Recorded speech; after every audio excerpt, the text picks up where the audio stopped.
Tiens, pour les calmer un peu, les deux idiots autour de moi, là, on va parler des Detroit Pistons, qui sont donc la pire équipe de l'histoire de la NBA. C'est le premier thème dans Clutch aujourd'hui. En tout cas, Detroit a perdu la nuit dernière son 27e match d'affilée. C'était contre Brooklyn. Ils ont joué 2 face à Brooklyn. Ils ont réussi à perdre les 2. Ils étaient à la maison, les Pistons, et ils ont donc écrit leur nom dans le livre de l'histoire de la NBA, du mauvais côté évidemment, puisque c'est une 27e défaite d'affilée. C'est catastrophique, c'est tragique, c'est honteux. Qu'est-ce qu'on en pense, Tom, de cette 27e défaite ?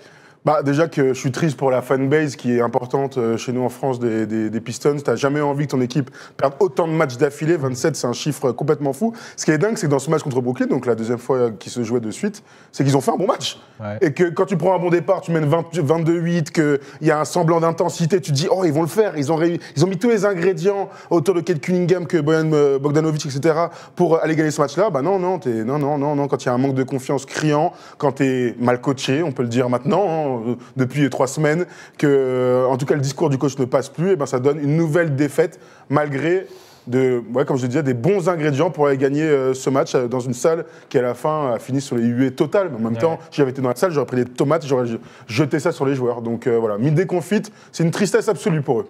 C'est une tristesse absolue. Tu parles du match où ils font un bon début, où ils mènent, comme ça a été le cas beaucoup de fois sur leur série, mais maintenant c'est même plus basket qu'il faut parler. Là c'est psychologique. Je pense qu'aujourd'hui, dans l'état actuel des choses, cette équipe-là est incapable de gagner un match de basket. Alors, ils vont certainement en prendre un de ces 4, hein, mais pas tout de suite malheureusement. Mais je pense je pense qu'aujourd'hui il faut aussi repenser un petit peu le rôle de chacun. Je pense que dans tous les étages de la franchise, il faut que chacun se remette en question. Comment a été construite cette équipe ? Qui a choisi de mettre cet entraîneur-là ? Qui aujourd'hui, il y a 4 ans ou 3 ans, quand il amène Phoenix en finale. Monty Williams, je ne sais même pas si on l'a cité. Monty Williams, quand il amène Phoenix en finale, on a l'impression que, génial. En fait, ce qu'il faut aujourd'hui, c'est catastrophique.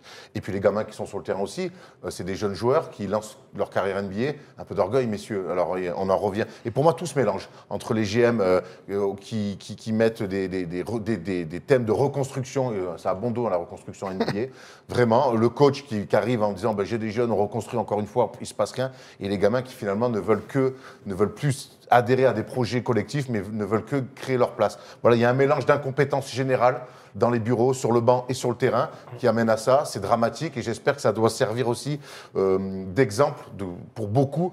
On ne peut pas aujourd'hui entamer des reconstructions de franchise juste en mettant des gamins sur le terrain, parce qu'on sait que depuis des années, ils ont quand même encaissé pas mal de tours de draft, mais il n'y a rien qui fonctionne, et je suis un peu scandalisé et très triste de voir ça, parce que perdre 27 fois d'affilée, c'est quasiment une saison entière de championnat en Europe. Ouais. T'imagines ? Ils n'ont pas gagné un match en novembre, et ils n'ont toujours pas gagné en décembre, on est le 27 décembre. Ouais. Ça doit être long, hein. Ça doit être long, de te coucher là, à l'hôtel, à l'autre bout des États-Unis, quand tu vois arriver le truc. D'ailleurs, Brooklyn, les joueurs des Nets ont dit que c'était un soulagement pour eux de ne pas avoir perdu, parce que sinon, t'es un peu la risée de l'autre côté, quoi. C'est l'angoisse de toutes les équipes. Maintenant, c'est clair, t'as raison. Celles qui vont jouer Détroit ont l'angoisse de perdre. Il y a bien quelqu'un qui vont gagner un match à un moment donné, ou alors. J'espère. 2,80. Oh putain, t'imagines. Ce qui est fou, c'est que quand je vois le début de saison, moi je disais, mais franchement, je vois des belles choses. Enfin, des belles choses. Ils gagnent 2 des bonnes choses. Premier match. Voilà. Ils étaient à 2, exactement. Sans faire de comparaison avec les Spurs, qui aussi ont bien commencé ce championnat, je me disais, il y a un semblant de direction, ils ont enfin pris un coach. En tout cas, voilà, ils sont sur un nouveau cycle. Enfin, tu vois, il y avait un truc un petit peu positif, quoi. Un genre de rebond, quoi, dans la franchise. Mon gars, tu prends les 27 défaites d'affilée, t'as juste envie de prendre une sulfateuse et défoncer tout le monde. Alors qu'il y a des bons joueurs dans l'équipe, ça, il n'y a pas de doute. Bien sûr. C'est terrible un petit peu ce qu'ils doivent être en train de traverser, ces gars-là. Regardez d'ailleurs ce qu'a dit leur leader, Kate Cunningham, qui a été très bon cette nuit. Tom vous l'a dit, 41 ou 42, je ne sais plus combien il met. 41, ouais. 41. Il n'y a rien de positif dans la situation dans laquelle on se trouve actuellement. Cela nous pèse tous les jours, tout le temps. Il ne faut pas quitter le navire. Et il faut rester soudé, dit Kate Cunningham. Bon, ok, politiquement correct. Tout ça pour dire qu'on comprend que ça va être terrible ce qu'ils sont en train de traverser, ces mecs-là aussi. Je voulais vous montrer, vous donner en tout cas le calendrier de cette équipe, les matchs qui les attendent. Alors déjà, ils vont jouer à Boston. 28. Demain soir. Bon courage. 28, on peut le dire. 28. A priori. Oui. Ils vont ensuite accueillir Toronto. 29. Ok. Mais moi, je pense que. Et après, attends, je finis vite fait, Erwan. Ils partent en road trip à Houston, où c'est pas simple de gagner, 30. À Utah. 31. Je sais pas. À Golden State, à Denver. 33, voilà.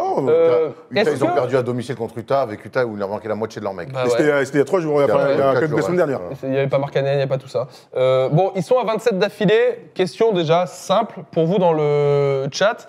Est-ce que les Pistons vont en perdre 30 d'affilée ? C'est-à-dire 3 de plus. Boston, contre Toronto à Houston. Vous me dites oui ou vous me dites non. Erwan, pour toi?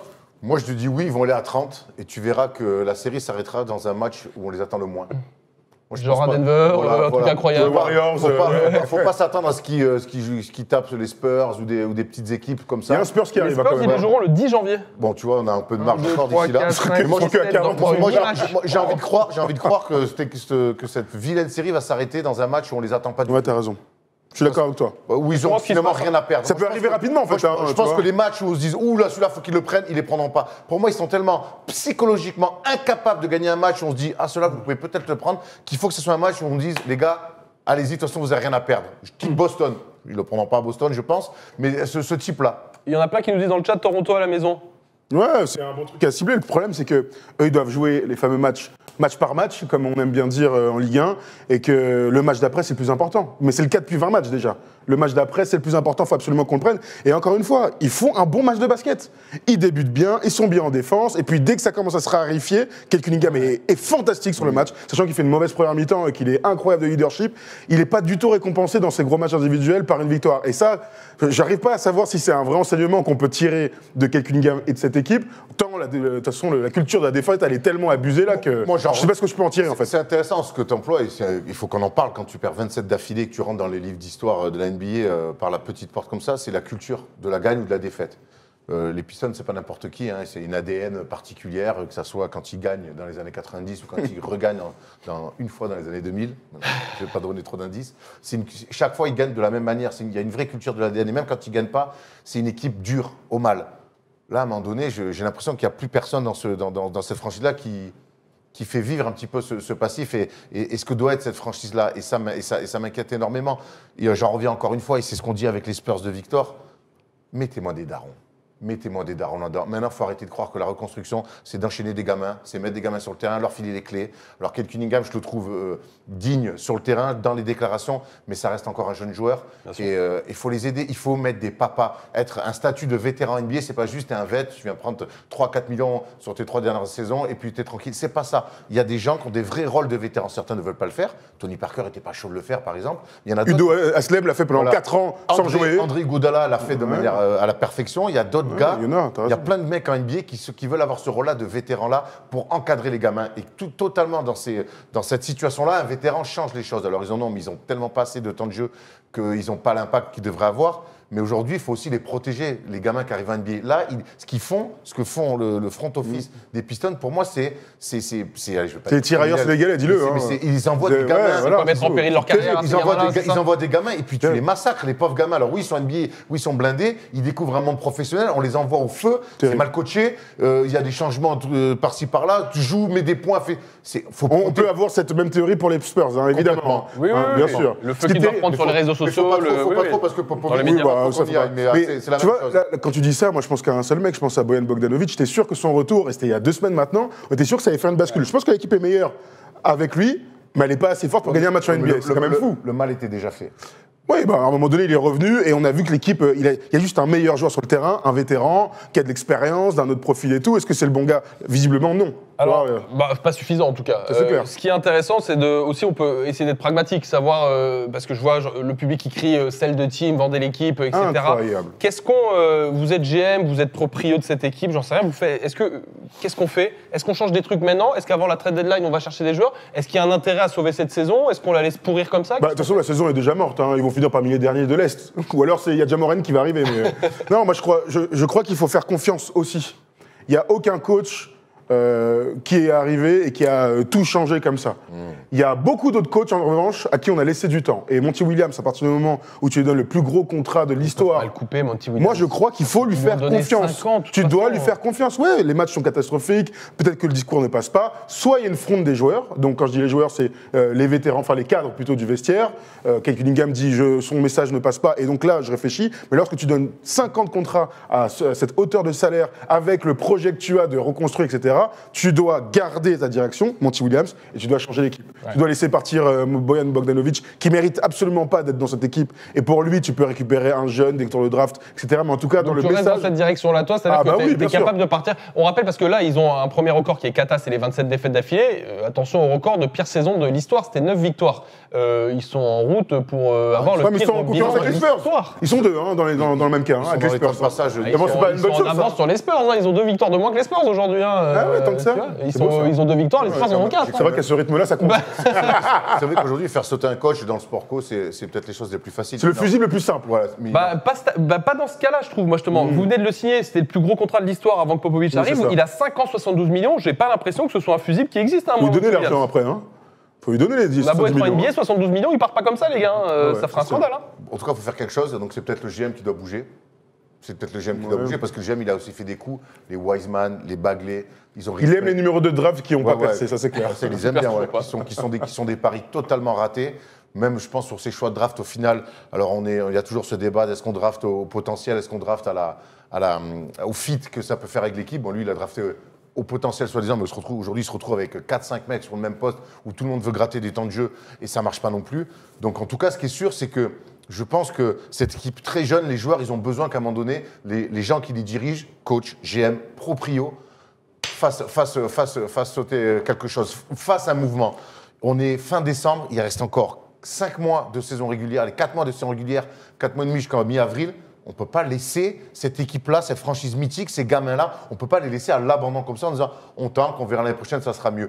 Parce qu'on parle de culture, là, en tout cas ce début de carrière et ce début d'expérience de Monty Williams aux Pistons, elle n'existe pas. Son contrat, il est béton. Mais en tout cas, ce qu'il propose sur la fin, moi, ce que je vois de Monty Williams, sur la fin des Suns et sur le début des Pistons, c'est un coach qui a l'air quand même bien dépassé par les événements. Ça, je te suis là-dessus. Moi, je crois quand même que, et tu as raison de le souligner, c'est une affaire de direction de franchise là qui va pas. Donc, c'est Troy Weaver, c'est le GM qui est là depuis 2020. Bon, bah, il est là le fusible. Si tu veux peut-être relancer la machine, avoir un déclic, peut-être que tu dois, quand tu es propriétaire à ce moment-là, faire quelque chose. Donc, moi, je parlais d'un trade, pourquoi pas, mais un trade, ça vient d'un GM. Si le GM est pas compétent pour changer les choses d'ici 1 mois et demi, et bon, bah, voilà, il est là ton fusible. Mais Monty Williams, il faut faire confiance au coach. Et peut-être que dans un an, on dira qu'en fait, c'est dit qu'il n'avait pas le bon matos, etc. Les choses changent tellement vite dans le sport. Tu perds pas 28 matchs parce que tu n'as pas du 27, Erwan. 27. Tu perds pas 28. Non, mais ça, je suis d'accord. Je te dis pas bravo, Monty Williams. Je te dis qu'à un moment donné, il faut faire confiance au mec. Rémi, quelle lecture on peut avoir de 28 défaites d'affilée? 27, Erwan, 27. C'est pas non, parce qu'ils vont perdre après. Mais quelle lecture tu peux avoir? Pour moi, c'est pas juste un manque de matos là. C'est dire qu'il n'y a plus d'orgueil. Ça veut dire que son discours ne passe pas aussi. Ça veut dire que lui, il a peut-être déjà baissé les bras pour cette saison-là. Il y a quelqu'un qui dit qu'il devrait peut-être démissionner carrément. Alors, c'est pas du tout la culture, mais. Surtout quand il y a autant d'oseille à. Il en trouvera toujours de l'oseille. Hein, Ouais, il y en a beaucoup là quand même. Oui, il y en a beaucoup. Donc, tu as raison. Non, mais on sous-estime le contrat qu'on vient de donner. Pour moi, le fusible, c'est bien de le rappeler, pour moi, le fusible, ça ne peut pas être Monty Williams pour des raisons financières, heureusement. Parce que pour moi, un coach tel qu'il soit, qu'enchaîne des défaites comme ça, c'est comme Popovic en ce moment, on peut pas. Alors oui, il a gagné des titres, on ne peut pas toucher à Popovic. Ce qu'il est en train de proposer cette année, ce qu'il accepte de perdre comme match, pour moi, on est sur une faute professionnelle. Popovic, il partira, il ne sera jamais viré. Hein. Il partira de son plein gré. Mais ça n'empêche pas que ces deux coachs-là, qu'on peut associer sur ce qu'ils font cette année, font du mauvais travail. Voilà, on a le droit de le dire. Et on n'oublie pas que là-dedans, je vois qu'il y a un viewer qui nous en parle. On a un Français qui doit manger sa peine tous les jours. C'est Kylian Hayes qui, en plus, ne joue pas, le pauvre, en ce moment. Il était malade, je crois, sur les 2-3 derniers matchs, là, donc il ne joue pas. Et on a un Français qui, pourtant, était titulaire en début de saison, en qui son coach croit, puisqu'il lui donne des minutes, etc. Et qui se retrouve dans une galère terrible, quoi. Je pense que quand tu es Kylian Hayes, qui reste un potentiel à un joueur en devenir, quoi. Un joueur en Ouais, devenir, voilà. mais qui a quand même besoin qui fonctionne à la confiance. On l'a vu depuis sa carrière NBA. Qui est un mec qui bosse à la confiance, qui a besoin d'être un peu installé. Bon, mais dans cette jungle de mecs, chaque fois où on se bat pour avoir 3 minutes, et quand on est sur le terrain, c'est moi d'abord. Bon, ben là, je pense que j'en reviens à ce que je dis. Ces gamins, il faut aussi les protéger. Le contexte doit être terrible pour des joueurs de 20-21 ans avec qui des agents, des familles doivent leur dire de toute façon, l'équipe c'est de la merde, fais tes stats, fais tes trucs. Ça doit être, on sait ce que c'est un petit peu quand ça perd, gros, l'équipe elle perd, tu t'en fous, toi, montre-toi, toi, et c'est ce qui doit exactement se passer. C'est terrible. Ça doit être un enfer à vivre. Tu peux prendre le commentaire, s'il te plaît, qui est intéressant par rapport au propriétaire de Maestro Svengali. Je le lis quand même en même temps. Le déclic du propriétaire a été de dire que ce sont les fans qui sont ridicules. Sacré champion lui aussi. C'est vrai qu'il a dit ça. Bien vu, en gros. réponse au Sell the Team là, que disait la salle, il a dit que c'était. Alors, il n'a pas dit que les fins étaient ridicules, il a dit que le Sell the Team était ridicule. Ce qui, je qu'on peut- pense, bah oui. est plutôt digne au final. Ça veut dire que lui, il a aucune envie de vendre l'équipe. Tu vois, je suis le capitaine du navire, je reste, tu vois, le truc cool, mais je reste là, quoi. Ah, c'est compliqué. Mais là, la marque, je pense Ouais, compliqué. qu'un peu comme Mark Cuban a été capable de faire par moment, il faut que le proprio dépasse son cadre de simple proprio.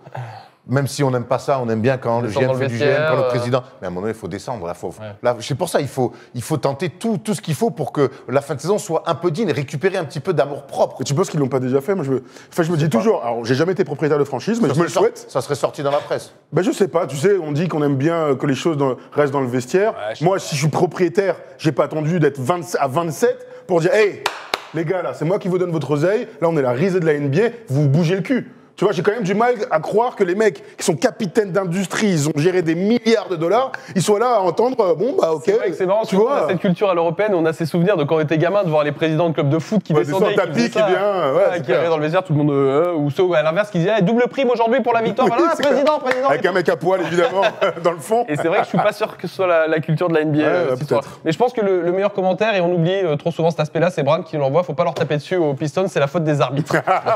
Dans ces 27 Bravo. défaites Qui sont dans le viseur en ce moment. Steve Kerr leur a mis une petite cartouche. C'est vrai. Ouais. Bon, lui aussi, d'ailleurs, il est dans le viseur de pas mal de monde Ouais, ouais. pour plein d'autres raisons.